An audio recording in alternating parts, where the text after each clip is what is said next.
Hello, ladies and gentlemen, and welcome to a Sunday late afternoon episode of Ted's Brew Cellar with me, your most gracious host, Ted, the premier alcohol review show here on YouTube, and I hope I'm finding you all in a good state of affairs for the end of this weekend, and if I'm not, then I hope your week ahead is full of good fortune, good health, and all other sorts of good things. So, on to today's episode. So, I said this weekend would be filled with a different mixture of kind of drinks. So, yesterday we had Belgian fruit beer.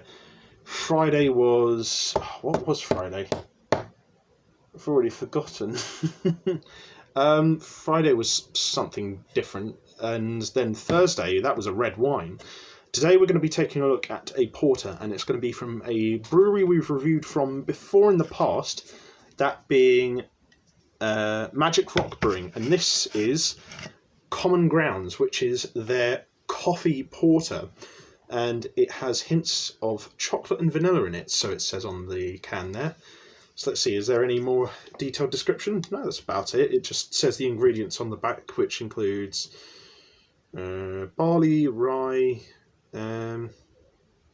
I think that's pretty much it. I mean, it's a pretty simple descriptor. Magic Rock Brewing are kind of like the brewery to just get straight to the point with their drinks, and I kind of respect that. I will say I do like the fact that that's not represented at all in the art design on the can, because this is some wacky art design on this can here, and I kind of like it. It's not as messy as the art design on the can from the previous drink I reviewed from them, but it still looks pretty out there, and I like the mixture of sort of chocolatey, caramelly colours there. It sort of really gives me a good sense of like, this is going to be a funky but like flavoursome porter. So yeah, 10 out of 10. I like the artistry on that, so that's very handsome. Now this was £2.69 from the Wine Barrel on Western Road in Hove, so if you want to grab a can of this and you're in Brighton or Hove and you think this is worth the price, then go and check it out there. I think that for like a can of this size, for an alcohol percentage of 5.4%, that's pretty good value for money. So let's crack it open and give it a sniff and see what our first impressions are like. Could either... see. It has a weird sort of watery undertone to the smell there. But undeniably there is this bit of a cocoa-y sort of tint there. There's not much of a coffee smell there. There is like a tiny tang of like bitterness at the end that I guess could be coffee, but it's kind of overpowered by a lot of this chocolatey vanilla smell, which isn't necessarily bad. So I guess I'll give the smell like an 8 out of 10. It's just I can just kind of smell that some of the flavours overbalance the other ones, but hopefully that won't be too much of the case in the taste. So yeah, I mean, it smells good, but it's just I can kind of smell that some flavours are much stronger than others, which might be a bit concerning, but let's give ourselves a quick palate cleanser of water before we actually taste this. By the way, this is another drink I really like. No and More infused still water with cucumber and mint. Very much recommended.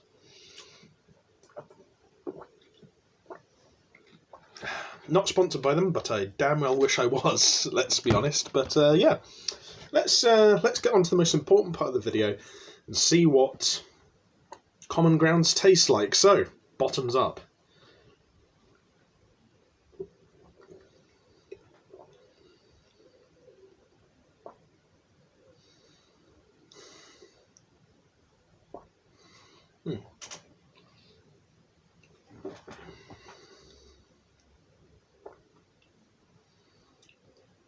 Okay, that's quite interesting. So there is definitely this this bitter coffee tint that's underlying throughout the flavour. It sort of like pings out at a finish at the end, and it's accompanied by this slight vanilla-y sweetness. So you can definitely tell there's a bit of a coffee and a vanilla-iness in there. There is a bit of sort of like a cocoa-y sort of sweetness, but that only comes in like the aftertaste, which is weirdly delayed actually. Like you swallow it down, then there's like about a second and a half of just like the flavours just mellowing out, and then there's this little faint ting of like cocoa-y sweetness, which is quite surprising in how it manifests, but honestly it comes off quite nicely. It like caps off the flavour pretty well actually. So as usual with these craft porters, I think my main complaint is probably the texture. Like, it's a little bit fizzy at the beginning, and then it just kind of levels out at a really weird, in a weird way. But it's not too bad, to be honest. And the texture is usually not the biggest concern of mine with most drinks I review on this show. It's more so the flavour. And the flavour in this is a tiny bit in balance. Like, the vanilla-iness and the coffee-ness does overpower the cocoa-iness quite a lot. But generally speaking, those flavours are pleasant. And the ones that are a bit more overpowering aren't overpowering to the point where they completely ruin the other flavours. So you get this, you know, kind of mildly bitter and slightly sweet coffee flavour, followed up by this cocoa-y finish that really ties everything together quite nicely, underlined with this thin but like pretty smooth craft porter taste. So yeah, I'd say this is a good sort of drink for relaxing with, maybe having with a pudding or something, and possibly as a pre-drinks drink. So I think it's good for just relaxing and savouring more than anything, but I do generally like it overall. I think if I wasn't in the mood, it possibly could go down to an 8, but that's still pretty good. So, but as far as like craft porters go, this is actually one of the better ones I've had. So I'll give it an 8.5. It only just about makes it into the elite level category, and I feel like that's more so on the basis that, like, most of the other craft porters I've had haven't been particularly good, but generally speaking, this is still a nice drink, and I would recommend it. And for $2.69, you could definitely do a hell of a lot worse. So yeah, well recommended, well worth the price, definitely a buy.